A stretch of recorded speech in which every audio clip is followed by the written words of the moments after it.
आप लोग को कुछ दिखाता हूँ। रात को इसके ऊपर खड़ा हो जाता है। दिन को तो बंद हो जाता है। और उसको लाइट ऑफ कर देना है तो उसके सामने पूरा काला हो जाता है।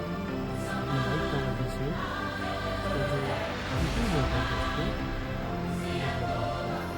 वो छोटा पड़ गया। मैं नज़दीक नहीं आ रहा था, इतना ही मेजरमेंट हो गया इसका।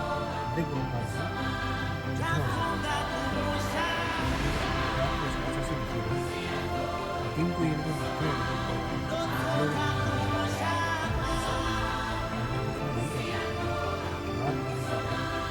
रात होने के बाद मैं बहुत अच्छे से देख सकता हूँ क्या हो रहा है लाइट की वजह से। उसका काम देखो कैसा एक घुसा हुआ आग है, स्मेल देखो, दिन को बंद हो जाती है। ओह हो देखो देखो देखो कैसे नखरे दिखा रहा है।